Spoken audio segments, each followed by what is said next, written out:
Estamos no ar com o nosso Direito e Justiça, sempre com muita alegria e satisfação por trazer informações aqui para você, sempre que são necessárias para o nosso dia a dia, para a gente entender cada vez mais, não apenas o direito, né? Tantas áreas aqui que se conversam com ele, mas que no final das contas te dão acesso cada vez maior à justiça. E hoje não poderia ser diferente. Estou aqui com a doutora Rosane Lima, que é uma grande advogada militarista. Seja muito bem-vinda, doutora Rosane. Muito obrigada, eu que agradeço a oportunidade e o convite. Imagina, a gente está muito feliz porque, assim, é a primeira vez na história do programa, quase 4 anos, que a gente traz um profissional aqui, uma grande profissional, uma grande advogada para falar dessa área tão importante que é o direito militar. Tem uma grande amiga, claro, que também é da área, também milita, também, inclusive, trabalhou aqui em várias comissões, fizeram vários trabalhos juntos, que é a doutora Flávia Gianni Ferrari, que também conhece muito do assunto, mas ela nunca veio conversar conosco sobre esse tema, doutora.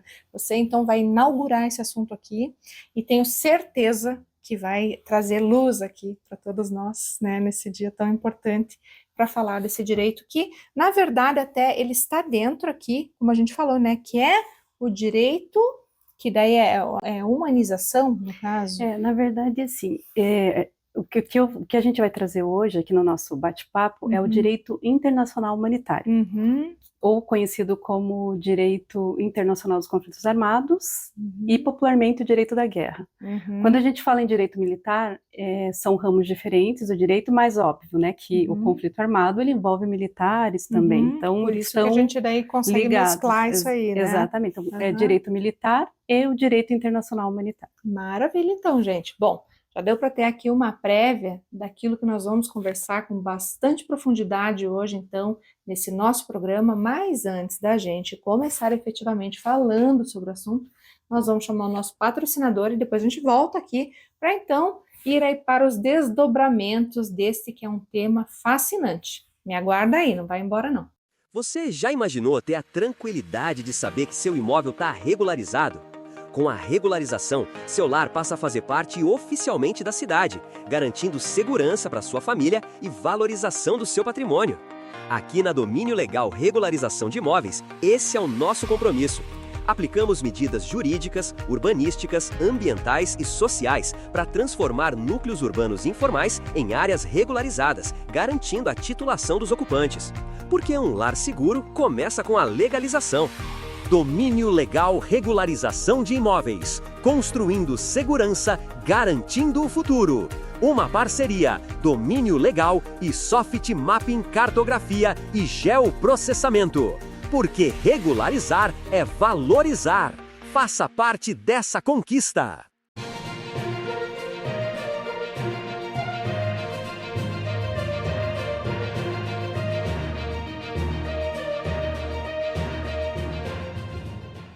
Então, estamos no ar aqui com a doutora Rosane, como a gente já falou lá no início, na nossa chamada, né? Nós vamos falar hoje sobre um tema que é muito relevante e bastante novo para muita gente aí, porque inclusive nós nunca conversamos sobre esse assunto, sobre essa temática aqui no Direito e Justiça, né? Que é justamente o direito internacional humanitário. Doutora, que temática, hein? Parabéns, inclusive, por você ser aí uma mulher aguerrida e à frente de uma área tão importante.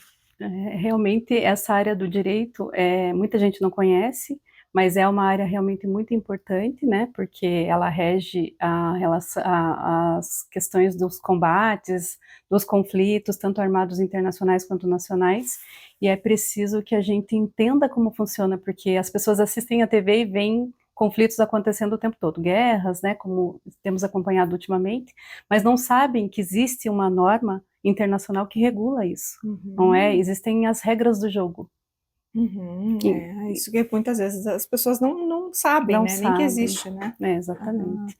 Então, o direito internacional humanitário, ele existe exatamente para a guerra.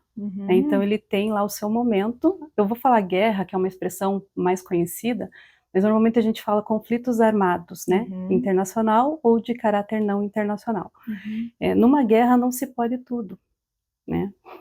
Numa guerra existem regras, tanto para o combatente quanto para os civis, que também não podem se envolver ali no sentido de ajudar as tropas e tudo mais.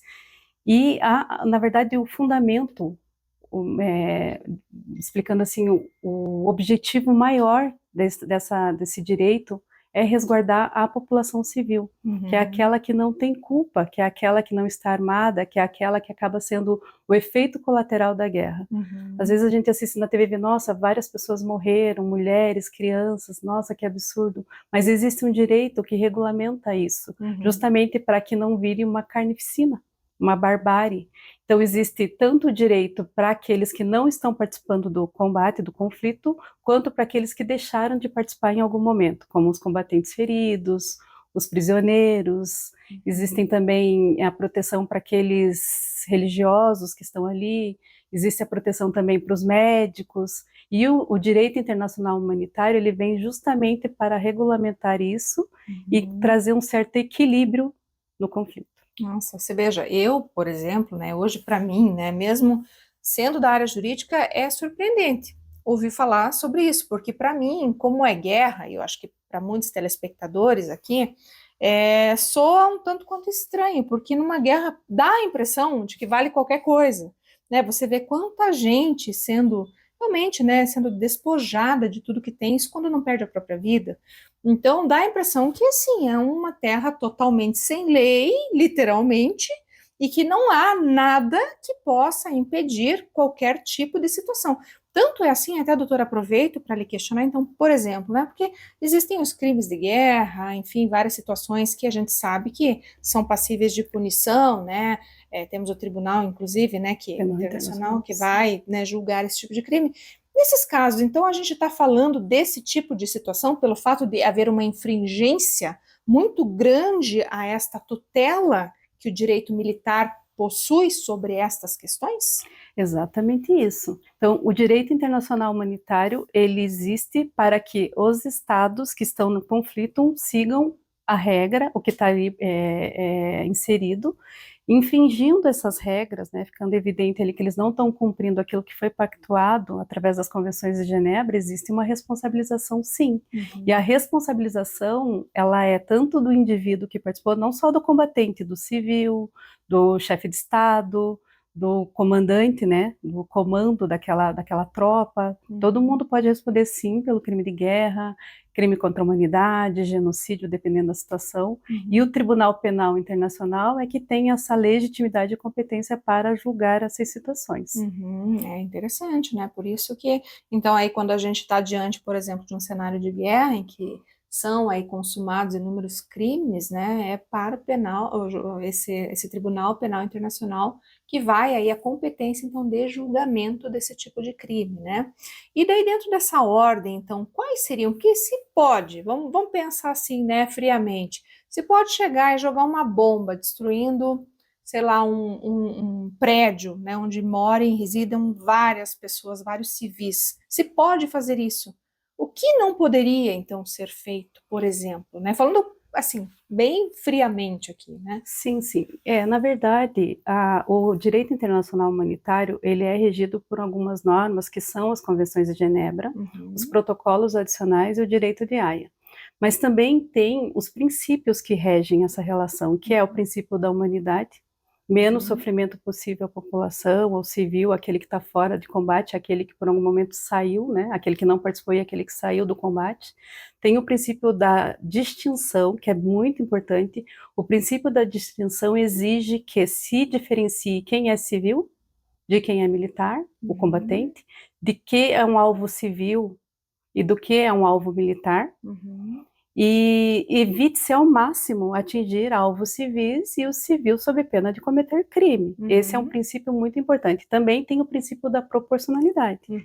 É preciso que quem está ali no conflito analise o comando e a tropa, a proporcionalidade da medida. Se você tem um alvo militar legítimo e você quer atacar aquele alvo, você vai atacar um alvo destruindo uma cidade inteira. Não é proporcional. Acontece, não é proporcional. Então, eles precisam também analisar essa proporcionalidade para que o ataque não seja muito grande, não traga muitas consequências drásticas, como a gente viu, né, que agora acabou em Gaza. Vai matar civis? Infelizmente vai, né? A gente tem o que chamamos de efeito colateral da guerra. Impossível uma guerra, mesmo num mundo tão moderno de drones e tudo mais, onde se existe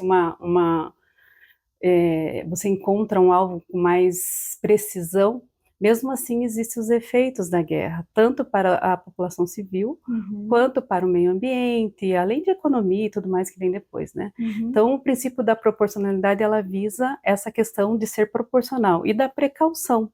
Se precaver, é proporcional, não é necessário, precisa, para que não tenha matança desnecessária, para que não tenha destruição desnecessária. Então, vários princípios que regem o direito internacional humanitário são de observância obrigatória, sob pena de responder pelo crime de guerra. Entendi. Então, por exemplo, né, se a gente for pensar hoje, então a guerra ela é liberada. No entanto, nós temos que ter ali diretrizes, né, normativas, e temos, inclusive, né, como você falou aqui, tratados, enfim, convenções, que regulam tudo isso para que não haja, então, uma afronta ali àquilo que está disciplinado, que não pode ser atingido, por exemplo, né? Então, existe uma liberação, mas com limitações. Seria basicamente isso. Quando a gente fala que a guerra é liberada, existem duas situações onde existe essa previsão de um conflito, né? Então, a gente chama de jus ad bellum e jus in bellum, né? Jus ad bellum é quando é legítimo a guerra. Então, para você, por exemplo, o Estado é soberano. Para você proteger as suas fronteiras, seu território, você pode sim, né, ter esse conflito armado, com resistência ou não, desde que um outro Estado te ataque ou invada o seu espaço, pela soberania você tem, mas isso é só no caso de legítima defesa. Em regra, o uso da força é proibido. Somente nesse caso de legítima defesa, ou quando a ONU, ela em conjunto com outros estados, visam a manutenção da paz em algum lugar que está comprometido. Por exemplo, agora, o que está acontecendo. Isso, exatamente. Então, assim, são situações bem específicas, tá? Então, a gente, não dá para dizer que a guerra é liberada. Na verdade, a guerra, o conflito, em tese, ele é proibido porque o uso da força, em regra, é proibido. Porém, na legítima defesa ou na manutenção da paz social, existe essa liberação lá pela Carta da ONU. Entendi. Bom, gente, ainda temos muito mais aqui para falar com a doutora Rosane, mas eu vou deixar para o próximo bloco. Agora eu vou chamar aqui a coluna da semana, que vai trazendo sempre informações aí para todos nós, para que saibamos cada vez mais de vários aspectos, sejam eles do direito, da economia, enfim, da justiça, e a gente precisa, né, sempre ter informação de qualidade aqui para poder realmente exercer os nossos direitos. Vamos lá?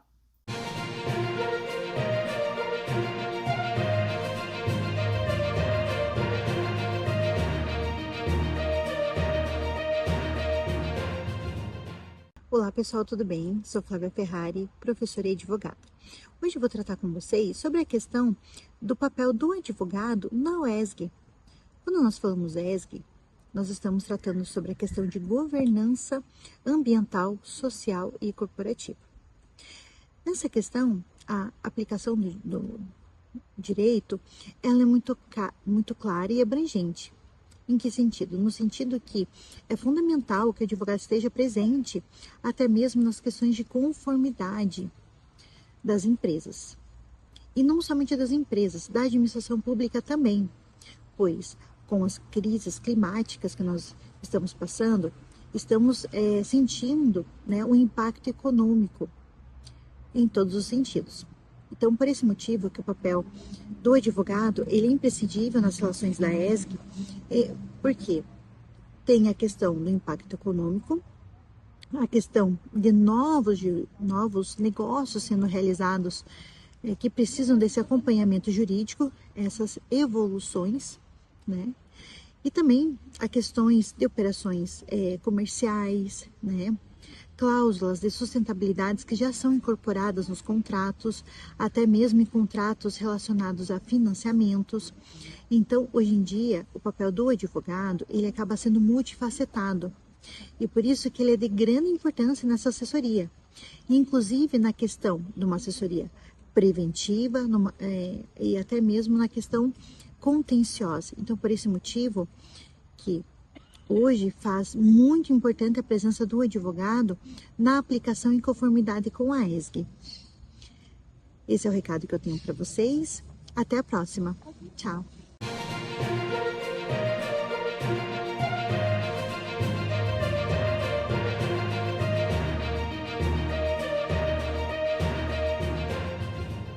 Voltamos aqui com a doutora Rosane, ainda falando sobre essa área tão importante que é o direito internacional humanitário e também, né, aqui o direito militar, né, direito de guerra, né, e também acaba sendo algo que nos chama atenção, né, pelo fato de realmente ter uma disciplina específica, uma normativa, ou até nessas regulamentações que nós temos em âmbito internacional, né, doutora? E nesse sentido, a gente até conversou um pouquinho nos bastidores, né, sobre guerras, né, tipos de guerra, modalidades de guerra. Queria que você explicasse um pouquinho, então, para o nosso público como que funciona, porque para nós é guerra, né, mas se existem modalidades, então a gente queria entender mais sobre isso, né? Sim, sim. Na verdade, o direito internacional humanitário, ele é atraído no caso do conflito armado internacional, que é quando um Estado e outro Estado, através das suas forças armadas, entram em conflito. Né? É o que está acontecendo hoje, por exemplo, na Rússia e na Ucrânia. São dois Estados, duas forças armadas que entram em conflito. E nós temos também o chamado conflitos armados de caráter não internacional, que é o CANI. Esse já é o Estado com forças internas, vamos dar um exemplo, paramilitares, às vezes as próprias grupos, né, internos ali querendo tomar o poder, e aí tem a força armada daquele país com esse grupo em por conflito. Por exemplo, na Espanha que existe, né? Isso, Essa questão do CANI, que é do conflito armado não internacional, ele é um tanto quanto complexo, né? A gente precisa fazer um estudo um pouco mais aprofundado e talvez a gente não tenha esse tempo, infelizmente, mas assim, tem gente que pergunta, mas aqui então no Brasil o Comando Vermelho e a PCC, então são grupos, né, são organizações criminosas, grupos terroristas, que estão conflitando com o Estado, né, com as Forças Armadas, com a polícia, então nós temos um CANI no Brasil. Não necessariamente. Na verdade, para se ter um conflito armado não internacional, interno, né, dentro das fronteiras de um país, existem alguns requisitos que precisam ser seguidos, né? Esse grupo armado, ele precisa querer tomar o poder, que ele tem que ter uma organização, ele tem que ter um comando, ele tem que ter uma força bélica forte, ele tem que ter um grau de violência também elevado, não é só um motim ou uma briga interna, ele tem que preencher esses requisitos. E existe uma discussão muito grande no Brasil, se aqui, até no jornal, né, ontem ainda vi que o Trump diz que o PCC é um grupo terrorista, porque quando você caracteriza um grupo interno de um país como terrorista, vai incidir uma norma internacional onde outros, né, estados podem ingressar ali através de algumas medidas a serem tomadas. E isso é muito sério, porque, queira ou não, você está invadindo a soberania daquele país, né? E, por outro lado, o país que tem que reconhecer que existe um conflito interno não internacional, onde vai trazer a competência do direito internacional humanitário, ele também acaba assumindo que houve uma falência interna na sua segurança pública. Então são questões complexas que precisam de uma análise aprofundada e uma discussão muito grande no Brasil, se o PCC é um grupo terrorista ou se é o CANI aqui ou não é.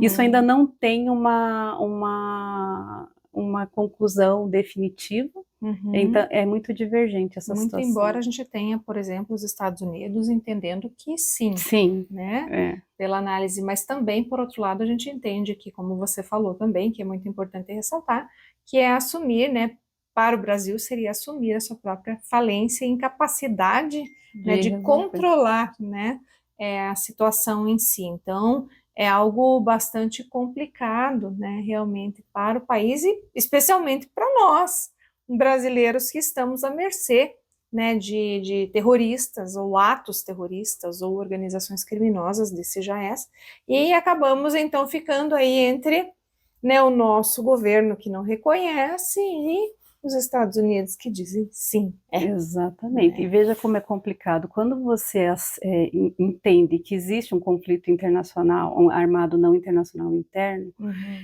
esse direito ele vai então ter essa competência para reger essa relação, salvo, né, existem algumas diferenças entre um conflito internacional e um não internacional, mas existe a gente não fala que uma permissão para matar, não é isso, mas existe, quando você é um combatente numa guerra, você anda com o alvo nas costas, você pode ser eliminado. Se você é um civil que está ajudando uma tropa contra, né, numa guerra, você cedeu a sua casa que era protegida pelo direito internacional humanitário, ele perde a proteção e você carrega um alvo nas costas. Então, assim, o civil tem proteção? Tem, desde que ele não participe das hostilidades.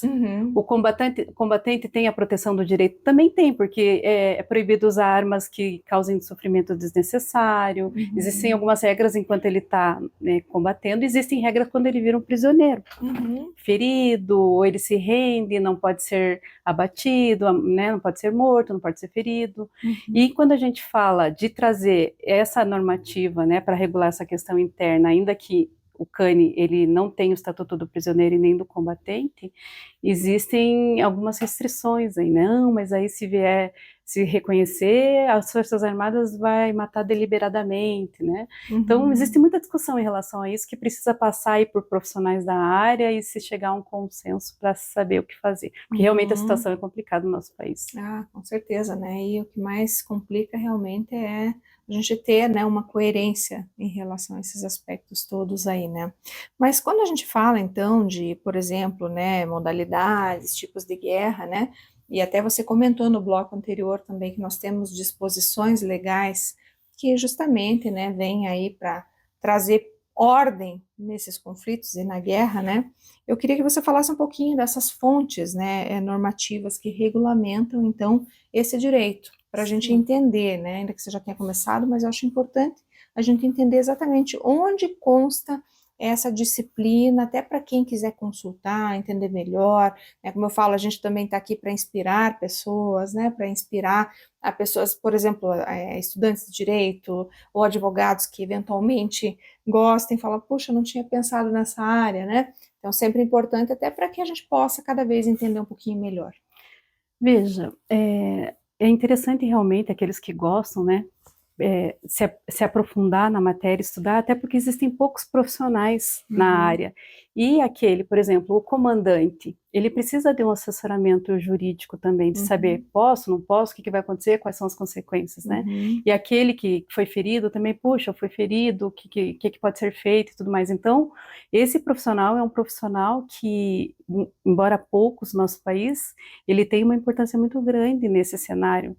E, inclusive, para o próprio Brasil, de apoiar ou não um conflito, de intermediar um conflito, né? Então, é preciso que se tenha conhecimento da matéria. Hoje, onde você encontra sobre todas essas questões dos conflitos, tanto internacionais quanto não internacionais, são as convenções de Genebra. São 4 convenções, cada uma tratando de matérias específicas, tem o Estatuto do Prisioneiro, o Estatuto do Combatente, tem os símbolos que não podem ser atacados, né? Por exemplo, barcos, navios, hospitais, tem o que está ali no meio do conflito, o pessoal religioso, tem o pessoal médico, esses não podem ser atacados, então tem símbolos que você precisa estudar para que aquele que está lá consiga ver que aquele alvo não pode ser atacado, por exemplo. Isso tudo tem nas 4 convenções, tem nos protocolos adicionais. Esses são as principais fontes normativas, o direito de Haia, nas convenções de Haia, e para estudar um pouquinho sobre o Tribunal Penal Internacional, o Estatuto de Roma. Então, as convenções, elas vêm disciplinadas dessa forma, trazendo as regras do combate, a limitação dos meios e métodos no conflito, e também a proteção dos civis, dos bens civis, a proteção dos combatentes que estão já fora de combate, né, os que já estão fora, que estavam participando, mas estão fora, os feridos, os náufragos, tudo isso nas convenções de Genebra e nos protocolos adicionais. E a questão dos princípios que ali também vão estar disciplinados, né? Os princípios são de observância obrigatória até para poder dar um equilíbrio nessa guerra. Nessa guerra, né? Que realmente né? E como você falou, né? Em havendo desrespeito ali dessas convenções, enfim, princípios, aí é o julgamento pelo Tribunal Penal Internacional mesmo, e esse cumprimento de pena, quando houver o julgamento, como que funciona? Ele é rápido? É muito mais rápido se comparado a um processo judicial, por exemplo, que tramita dentro do país? Até para a gente entender essa dinâmica, assim, como que se dá depois a pena, né? Vai cumprir essa pena como? No seu país, lá fora, enfim. Então, na verdade, quando houve as convenções, essa discussão, a adesão às convenções, a maioria dos países no mundo aderiram. Então, na época foram 196 países, foi a maior adesão da história. Então, foi uma adesão absoluta, né? Ficou lá, acho que de fora alguns países, teve algumas abstenções, mas bem poucas. Santa Sé, né? A Palestina, que ainda não é considerada um Estado, mas como houve essa adesão absoluta, todos os países no mundo são obrigados a respeitar as convenções, né? Só que os Estados Unidos, né? Israel, alguns países não aderiram às convenções, alguns aderiram, outros não. Os Estados Unidos, Aí o que acontece? Por exemplo, nessa guerra da Ucrânia e da Rússia, Putin, ele foi condenado por crime de guerra, por fazer recrutamento de crianças, levar crianças ucranianas, então isso é proibido, né? Assim como atacar mulheres, crianças é proibido, recrutar crianças também é proibido.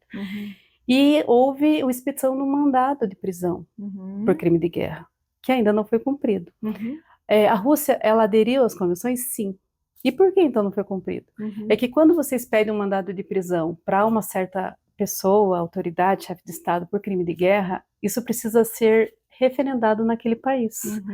Então a Rússia não referendou, não legitimou esse mandado, digamos assim, para ficar um termo mais coloquial, e isso não foi cumprido. Se ele sair do país para um outro país que tem adesão às convenções de Genebra, ele pode ser preso. Tá? Aí onde ele vai cumprir a pena? Se aquele país tiver meios para que ele cumpra, ele pode cumprir lá, né? Pode cumprir no país dele, que também aderiu, embora não tenha legitimado o mandado, e também em Genebra. Então, assim, depende do momento, aonde foi preso, quem tem melhor condição ali de recolher esse preso. Da execução, né, propriamente dita da pena, isso, né? E as penas são de até 30 anos. Existem já alguns que já cumpriram pena, né? Não muitos, mas existem. Veja, uma coisa que a gente discute bastante, né, nesse meio é a questão de fazer ser mais efetivo o direito, porque assim, não só no direito internacional humanitário, qualquer direito, veja, a Constituição Federal é linda, mas nem sempre é respeitada. O direito internacional humanitário é muito bacana, ele vem realmente para proteger o civil, aquele que não tem nada a ver, né? Que acaba lá sofrendo os efeitos de uma guerra. Sofre, normalmente. Mulheres, crianças, têm suas casas destruídas, a economia, tem, às vezes, deslocamento forçado, né? São tantas questões, veja o que aconteceu em Gaza, proibindo ajuda humanitária, as pessoas morrendo de fome, de sede, isso é um absurdo. Isso é um absurdo. Sim. Então, o direito, ele está ali para regulamentar isso e evitar que isso aconteça, mas muitos países que estão no conflito, eles não cumprem. E aí precisa ter uma responsabilização, precisa ter uma penalização, né, para que a proteção efetiva do civil aconteça, porque senão vira uma carnificina. Como eu disse, antigamente, quando não tinha essa regulamentação, você via, né, um prisioneiro sendo arrastado em praça pública, decapitado em praças, né, torturado, mulheres estupradas, não que isso não aconteça hoje, viu? Infelizmente, torturas, estupros acontecem até hoje. É um absurdo. É absurdo, né? Se a gente parar para pensar que existem enfim, convenções, regras, né, que devem ser respeitadas, é, no mínimo, incoerente e lógico a gente perceber que acontecem ainda Ai, essas atrocidades, né, doutora? infelizmente. Mas, gente, ainda temos mais aqui para conversar, tá? Enquanto isso, nós vamos chamando aí a coluna que vai trazer para a gente ainda mais informação agora aqui e realmente as atualizações da semana. Vamos lá?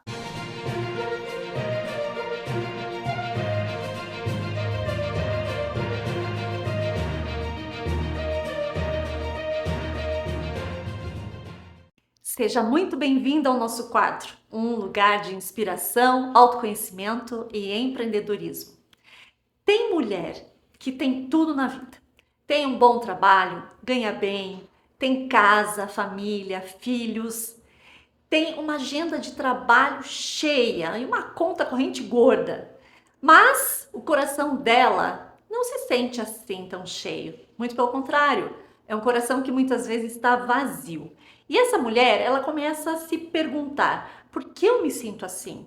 Por que a felicidade parece que é só para as outras pessoas? E hoje eu quero te contar uma coisa bem importante. A ciência fala que a felicidade não acontece porque você tem sorte, mas com o jeito que você organiza a sua vida.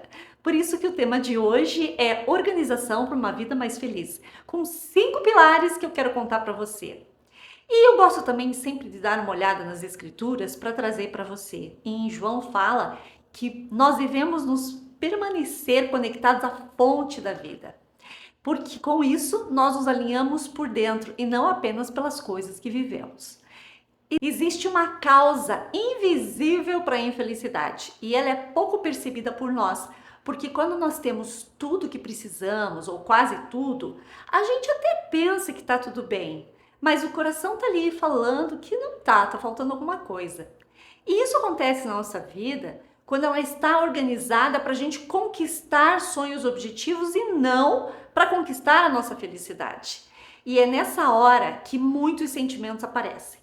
Muitas vezes você se sente culpada, cansada, compara a sua vida com a de outras mulheres e acha que a delas está melhor do que a sua.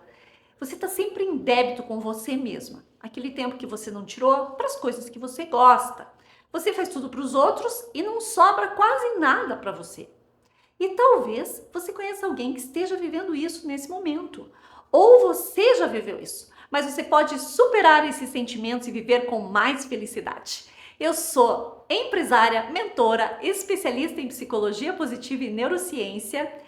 E os cientistas estudaram sobre a felicidade e eles falam que a organização de uma vida mais feliz é uma construção de 5 pilares. E o primeiro deles são as emoções positivas.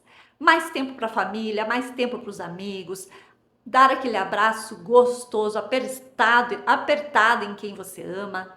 O segredo é saber dizer não para o excesso de atividades e ter tempo para o que realmente importa para você. O segundo é o propósito. Ter um propósito é saber a direção para onde você deve ir na sua vida e não ficar perdida. O terceiro, escolha os seus relacionamentos. Quantas vezes você ouviu palavras que te machucaram? Mesmo que doa, a melhor opção é limitar o tempo de convívio com essas pessoas e estar próxima de quem gosta de estar com você. Essa pessoa sim vai fazer bem para o seu coração. O quarto é parar de sobreviver e começar a viver. É preciso ter um tempo para o seu descanso, para a leitura, para os cuidados com você mesma. Se você não está na sua agenda, você não tem prioridade na sua vida. Você já parou para pensar nisso? O quinto é a conexão espiritual diária. Eu já vi mulheres mudarem completamente quando passaram a começar o dia com 10 minutinhos de silêncio, oração, meditação. A espiritualidade organiza o seu coração antes do mundo começar a bater forte nele com o excesso de compromissos. A felicidade precisa ser planejada, não apenas as suas metas. E talvez você não precise mais estudar tanto e conquistar tantas coisas. Talvez você precise apenas reorganizar o que você já tem. E como profissional, eu ajudo a mulher a organizar a sua vida para o sucesso e para a felicidade. Descobrir as forças que você tem é uma das formas de você aumentar esse seu poder, organizar prioridades, criar limites, construir com propósito. Com essa organização, a sua vida fica muito mais leve, muito mais gostosa de ser vivida. Você, mulher de sucesso, você merece muito mais. Agora eu quero te convidar para apontar a câmera do seu celular para o QR Code que está nessa tela e me acompanhar no nosso próximo encontro. Você vai descobrir como eliminar os pensamentos que te prendem na ansiedade. Um beijo e eu te espero lá.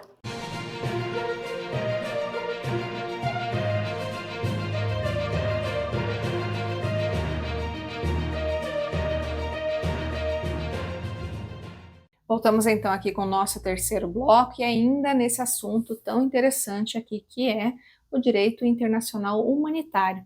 Quando a gente fala sobre isso, né, em que pesa a polêmica aqui, né, da gente perceber que existe uma tutela específica para esse ramo, né, do direito, eu imagino, doutora, que existem métodos e meios que devem ser empregados para, enfim, fazer acontecer esse direito internacional humanitário. Você poderia explicar um pouquinho para nós como que funciona na prática? Sim, então, como o direito internacional humanitário ele tem como objetivo maior proteger o civil que não participa da hostilidade ou aquele que deixou de participar, todo o sofrimento desnecessário deve ser vedado. Então, alguns armamentos, de fato, são proibidos, né? Existe isso, regulamentado, estão nas convenções, por exemplo, armas incendiárias.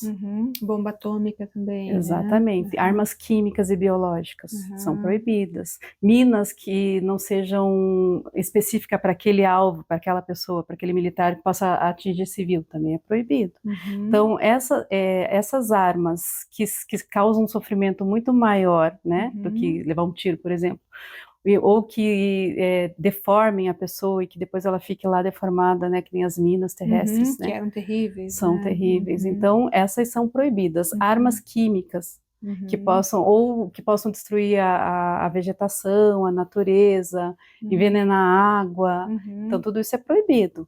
Existem lá tipos de munição, por exemplo, algumas que se expandem, abrem e trazem um sofrimento muito maior para o combatente ali na guerra, também é proibido. Métodos, vamos falar um pouquinho de métodos. A gente tem um crime que a gente chama de perfídia. Por exemplo, existe um combate, né, duas forças ali se combatendo, aí um faz de conta que vai se entregar e tudo mais, né? Ou faz de conta que está ferido, o outro chega e mata. Por exemplo, nossa, mas eu vejo isso nos filmes, é tão, né, comum. Tão comum? Não, mas não pode. Por exemplo, aquele que está se rendendo, eu me rendo, e mesmo assim vai lá e mata. Também não pode. Do tiro de misericórdia, às vezes também ali, eu não sei se isso pode também ou não. Não. Né? Agora aquele ferido, né, o enfermo, está doente, você vai lá e mata. Poxa, ele está doente, ele não ofereceu resistência, né? Então, é contra o direito humanitário você ir lá e executar, torturar ou arrastar ele. A gente vê nos filmes, um cavalo arrastar a pessoa. Não pode, né? Isso aconteceu muito, né? A gente vive guerras e guerras, né? Toda a história, Primeira Guerra Mundial, Segunda Guerra Mundial, a gente vê cenários de guerras terríveis, principalmente quem assiste filme de guerra e gosta. Mas muita coisa mudou, muita coisa melhorou, embora a gente fale que guerra nunca é bom, né? As guerras são só por conta de patrimônio, guerras são por conta de poder, são questões de povos que não se toleram, por exemplo, intolerância né? religiosa. Intolerância religiosa, quer dizer, os motivos que justificam os conflitos, no meu ponto de vista, não se justificam, mas, né? É complicada a situação, então eu digo assim, existem essas vedações, existem meios que são permitidos, meios que são proibidos, métodos que são permitidos, métodos que são proibidos, sob pena de responder, de ter sua responsabilização pessoal, de ser condenado e ter que cumprir uma pena. E ainda bem, em que pese, a gente saiba que na guerra, né, às vezes não acontece, está lá no meio, né, num desespero, sei lá, vai lá e... Mas enfim... É só quem está. Na guerra pode tudo? Não pode. Na guerra tem regras. Todo jogo tem regra. Não vou falar que a guerra é um jogo de jeito nenhum, mas lá também existem regras que precisam ser cumpridas. Entendi. E hoje a gente está num cenário bastante perturbador, poderíamos dizer, né? Diante aí guerras e, enfim, conflitos, né, que nós temos no mundo, que inclusive, né, trazem aí uma polêmica, até uma preocupação muito grande para os países, no sentido de uma possível terceira guerra mundial. O que você acha a respeito disso, doutora? Existe chance? Como é que está esse cenário?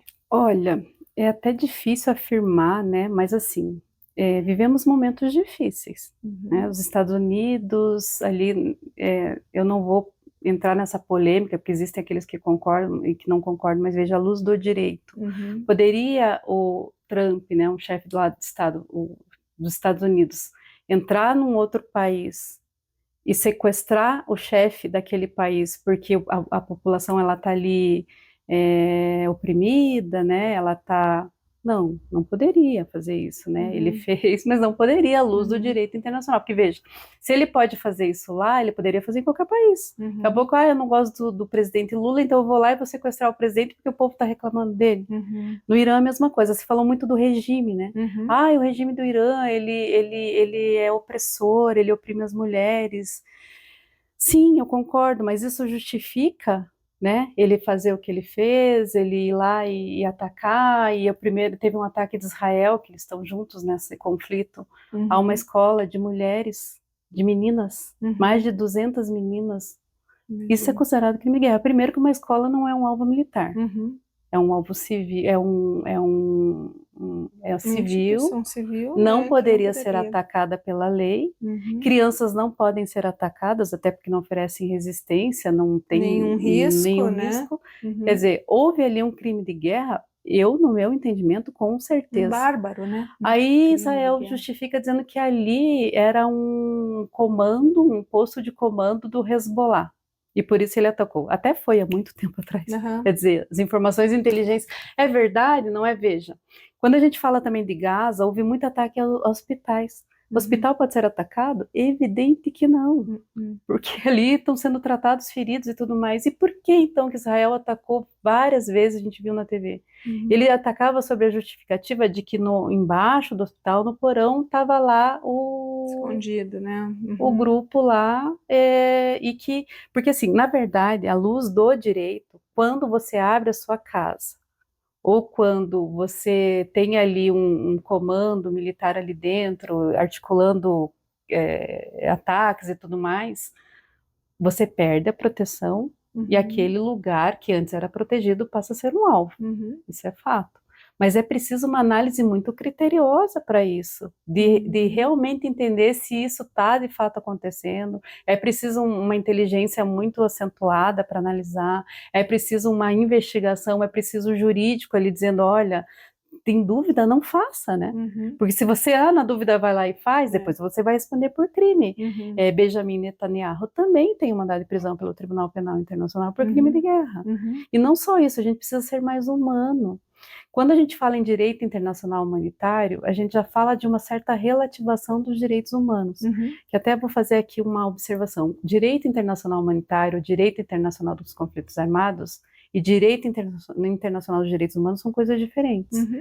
Os direitos humanos, na sua essência, ele é para todo mundo, em qualquer lugar, em qualquer momento. Independentemente da situação. Exatamente. O direito Uhum. internacional humanitário é somente em momentos de conflito. Uhum. Só que quando existe o conflito, alguns direitos humanos eles são relativizados, porque pessoas morrem ali. Uhum. As pessoas morrem ali.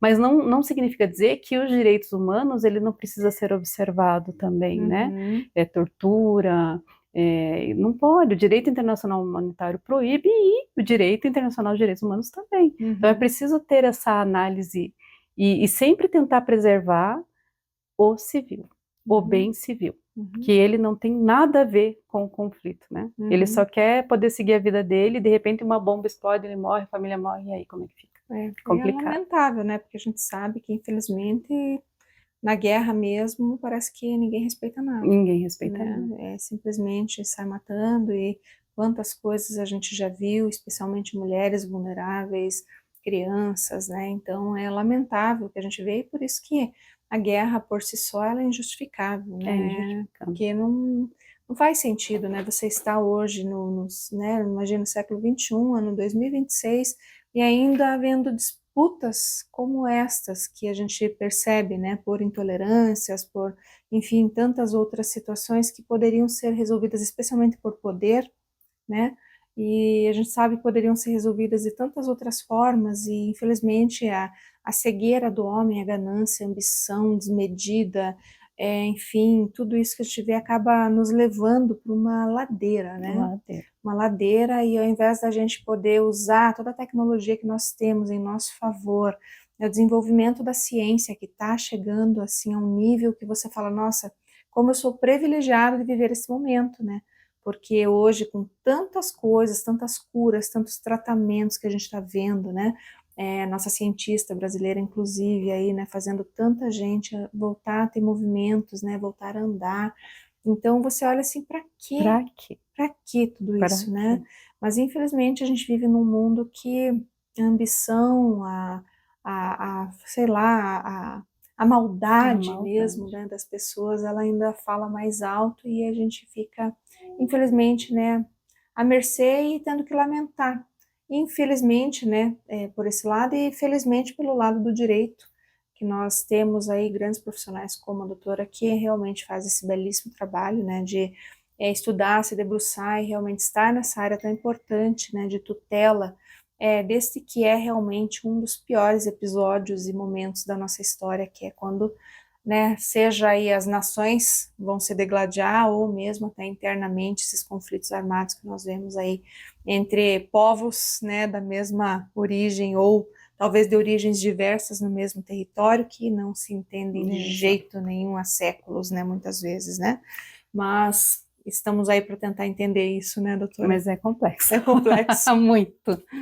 Mas, doutora, ainda temos mais um bloco, tá? Eu Tá. vou chamar ainda agora a clínica do doutor Ueda, que fala aí um pouquinho para nós sobre essa técnica muito importante que é o Emei Gaku, que vem justamente aí para trazer uma grande revolução, muito embora não seja uma técnica nova, mas ela vem aí trazendo um novo olhar, lançando luz aí nesta que é tão importante área, né, da medicina, e medicina oriental, inclusive, né, e revolucionária no sentido de técnica mesmo, porque a gente consegue ali realmente encontrar uma nova solução para problemas que são aí corriqueiros no nosso dia a dia. E o Dr. Ueda vem justamente aí para trazer mais uma alternativa aí de cura para esses problemas que nós temos. Vamos lá, vamos acompanhar aí o que o Dr. Ueda tem feito?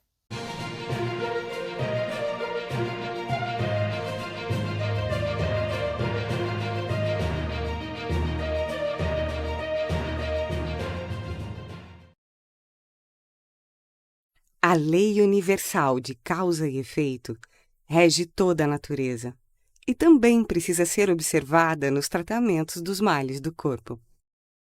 A Clínica de Medicina Oriental Ueda, especialista na técnica do Emmengaku, vem ajudando pessoas de todas as idades a restaurarem sua saúde há 44 anos, tanto no Japão quanto no Brasil.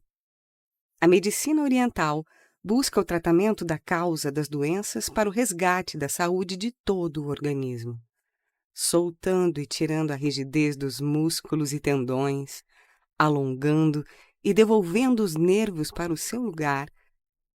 Resgata-se sua função natural e o fluxo energético do corpo, melhorando a fluência da corrente sanguínea e devolvendo vitalidade no funcionamento de todos os órgãos. A técnica do Emmengaku trata insônia, depressão, Parkinson, diabetes, pressão alta, disfunções hormonais e linfáticas, tosse visceral, problemas do trato digestivo, má circulação sanguínea, dores musculares, pescoço, coluna, ombros, região lombar e pernas. Para mais informações, entre em contato pelo fone 41 99 734 9591 e visite também as nossas redes sociais. Clínica de Medicina Oriental Ueda, Rua Cândido Xavier, número 232, Batel, Curitiba, Paraná.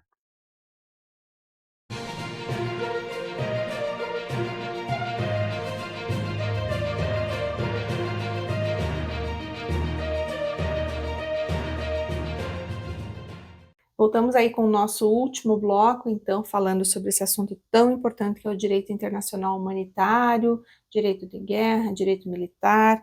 E nesse sentido, então, doutora, A gente já falou um pouquinho, né, sobre esses episódios aí dos países, né, mas acompanhando esses cenários de guerra aí que nós temos justamente pelo mundo, como Israel aí, e Gaza, Rússia e Ucrânia, né, agora os Estados Unidos também aí, nesse confronto direto aí, o que a gente pode esperar de tudo isso, né, e como que estão aí os países quando a gente fala realmente de respeito ao direito internacional humanitário?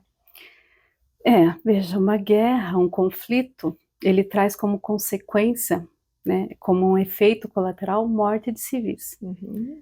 O direito internacional humanitário, ele visa a redução ao máximo das mortes de civis, dos sofrimentos desnecessários, das mortes desnecessárias.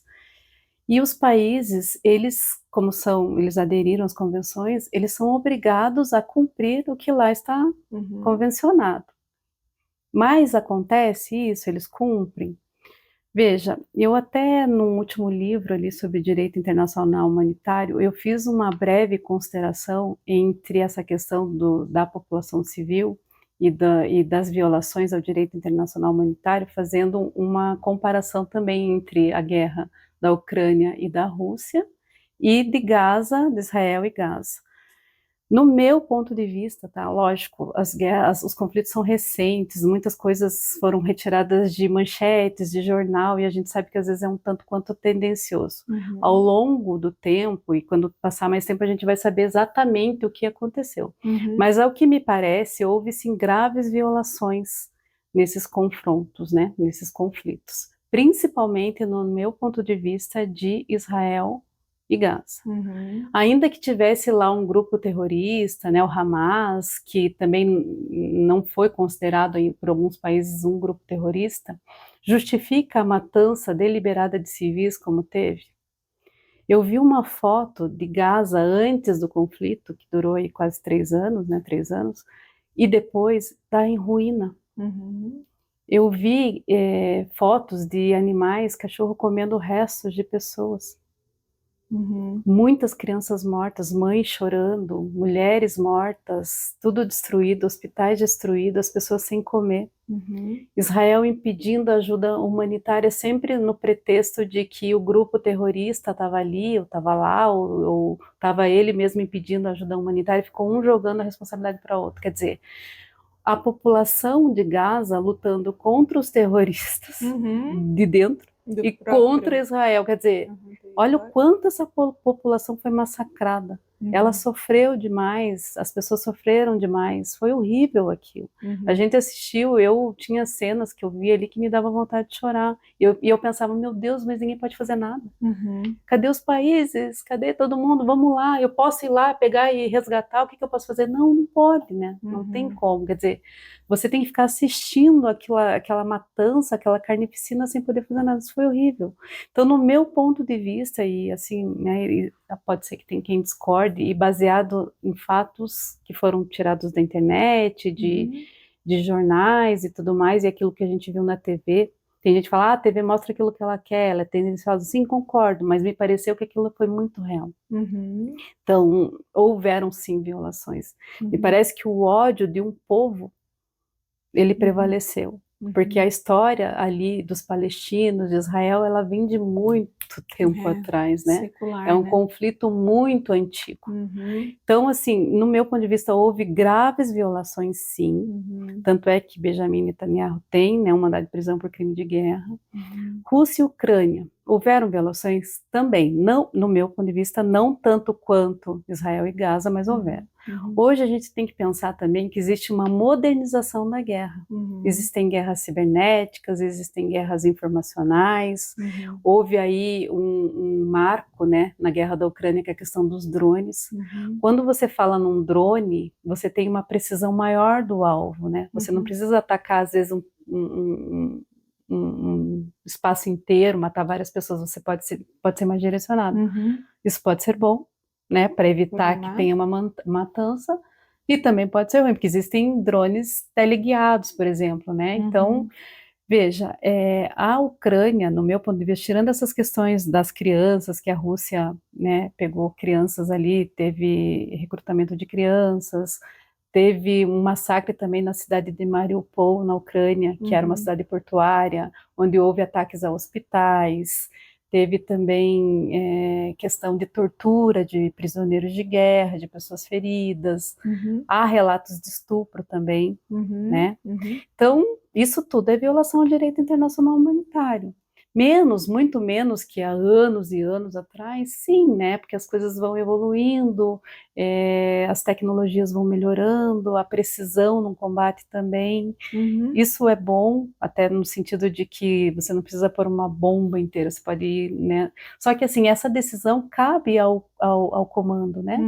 Vamos atacar, não vamos? É o princípio da precaução. É necessário para atingir aquele alvo, fazer tudo isso? Não é? É preciso uma análise, é preciso uma conscientização, é preciso uma humanização. E como se falar de humanização em povos que se odeiam? A impressão que às vezes eu tenho, por exemplo, de Israel e de Gaza, é que eles queriam matar todo mundo. Aí é genocídio. Sim, E genocídio também é muito grave, é você querer exterminar um povo, né? Então, são questões muito complexas, sabe? Essas questões dos conflitos, a questão de você sequestrar um chefe de Estado, como aconteceu, né? A questão do Irã ali e dos Estados Unidos. Muitas violações, penso que existem ainda, mas numa evolução que vem seguindo aí, com estudiosos no assunto, com pessoas que se especializam para chegar no comandante de uma guerra, ali, de um conflito, e dizer, olha, isso pode te dar uma repercussão, porque existe uma reprovação moral também, né? Sim, existe aí uma reprovação de outros países, por exemplo, a Rússia, ela foi boicotada em muitas questões econômicas, né, ali, para que ela sinta que ela não poderia estar agindo daquela forma. Existem retaliações, não é nem retaliação não, mas existem algumas penalidades ali de quando o país não cumpre o direito internacional, tanto uma questão civil de reparação de dano, de indenização, quanto essa questão econômica também, né? Mas assim, cumprem 100% não, acho que nenhum direito, né, 100%, mas graças a Deus que existem as normas, graças a Deus é que a gente pode trabalhar, estudar e exigir e falar e mostrar que elas estão aí e precisam ser cumpridas. Com certeza, e por falar nisso, por falar em mostrar, ensinar e explicar, nós temos o seu livro aqui, não é, doutora? Sim. Que inclusive eu estou ganhando de presente esse exemplar aqui, ó, Direito Internacional dos Conflitos Armados, né? Então, olha só que bacana. A gente tem aqui para quem quer realmente conhecer mais a área, quer entender esse assunto, né, doutora? E basicamente tudo que a gente falou um pouquinho está aqui, né, doutora? Por favor, então, ó, só aí ir, né? Agora a gente está em qualquer livraria, doutora, como é que faz para comprar, para adquirir, até para o nosso público saber? Sim, esse livro é uma coletânea de artigos de um curso que a gente fez na Escola Superior de Defesa. Legal. E ela traz um pouquinho de vários assuntos relacionados ao direito internacional humanitário. Ela é da editora Mente Aberta, e eu posso depois disponibilizar meu contato, né, para quem quiser, daí eu passo o link ali. E aproveitando a oportunidade, doutora, eu quero agradecer ao nosso coordenador, doutor Eduardo Bittencourt, que ele é referência em direito internacional humanitário, direito internacional dos conflitos armados no Brasil e fora dele. Inclusive, ele é professor no Instituto San Remo, na Itália, que é também o maior nome de direito internacional humanitário no mundo. Quero deixar um abraço Com certeza. E agradecê-lo, né, por ter nos coordenado em um curso tão importante. Ai, maravilha, gente. Então, olha lá. A gente vai deixar também o contato aqui, tá? Para que vocês possam, então, já precisando qualquer coisa, a doutora Rosane vai ficar à disposição também, né? Até para eventualmente explicar mais alguma situação decorrente dessa área tão importante, né? E também para acesso aqui ao livro, né? E se precisarem também da doutora, ela está à disposição também, né, doutora? Com certeza. Qualquer dúvida, querem saber um pouco mais, onde fazer cursos, eu vou deixar meu contato, e aí podem me procurar que eu vou responder com o maior prazer. Ai, maravilha, doutora, eu lhe agradeço pelo livro, pelo presente maravilhoso, né, vou conhecer cada vez mais, né, dessa área, que muito me interessa, né, é um assunto extraordinário, e a gente precisa realmente conhecer, e conhecer pelas mãos de pessoas que, né, são nossas mentes, né, hoje em dia, que pensam e se debruçam sobre assuntos tão importantes como esse, tão atuais, Atuais. não é verdade? E que realmente fazem a diferença tanto aqui na nossa vida, muito embora, graças a Deus, nós estejamos longe dos conflitos armados, mas de alguma maneira repercutem, sim, Com certeza. na nossa vida, né? Seja na economia, seja aí em eventual risco de, infelizmente, né, se envolver na guerra, né? Como a gente sabe que naturalmente acaba tendo, né? Até por ser o país signatário de convenções, né? Exatamente. Então, que é um ponto bem importante. Doutora, você quer deixar os seus contatos, por gentileza, para nós? Quero sim. O meu Instagram, Rosane_de Lima. O meu telefone 99202-4715, quiserem mandar o WhatsApp, e o meu e-mail rosane@nogueiralima.adv.br. Ai, maravilha, doutora. Bom, eu mais uma vez só posso lhe agradecer pela disponibilidade, pelo seu tempo, por aceitar o nosso convite, né? A gente sabe da sua agenda, sabemos que a doutora hoje vai estar em viagem, né? Inclusive, então, a gente sabe o quanto é difícil a gente sempre arrumar um espacinho, ainda mais uma agenda que realmente é tão repleta, né, de trabalhos, de, enfim, né, compromissos como a sua. Então, eu só posso lhe agradecer por ter realmente nos concedido este momento, né, nos concedido a honra da sua presença aqui no Direito e Justiça, porque vai fazer realmente toda a diferença, né? Eu falo, a gente pode mudar um grãozinho de areia, mas se esse grãozinho de areia movimentar quem precisa movimentar e realmente fazer a diferença na vida de alguém, é isso que está contando para a gente aqui. Eu tenho certeza que hoje a sua entrevista realmente fez a diferença aqui na vida de muita gente. Eu que agradeço, muito obrigada. Realmente para mim é um prazer falar sobre isso, ainda mais sendo mulher num contexto, né, de conflitos armados, para mim é uma honra. Muito obrigada e precisando, estou às ordens. Com certeza, vamos chamá-la aqui em outras oportunidades e já, com certeza, já renovo o convite para que retorne ao programa, sempre trazendo aí atualidades desta área tão importante, tão significativa do nosso direito. Tá joia? Tá bom, muito obrigada. Bom, eu mais uma vez me despeço de você, meu querido público, querido amigo, amiga que nos acompanha aqui semanalmente, sempre, né, colocando aquela sementinha para você, né, para que ela brote aí, cresça cada vez mais forte, no sentido de que você pode conquistar tudo o que você quiser, pode ser o que você quiser e pode realmente, independentemente do momento da sua vida, driblar toda e qualquer situação, acreditando sempre que é capaz, que é possível e que você pode chegar lá. E a gente aqui no programa, claro, sempre torce para que você evolua cada vez mais, mude de área, mude de casa, mude de lugar e seja sempre você, independentemente daquilo que disserem que você pode ou não pode, porque você tem a capacidade e dentro de você, somente dentro de você, é que está esse potencial que pode crescer e vai te levar para onde você quiser. Acredite. Te vejo na próxima semana. Até lá.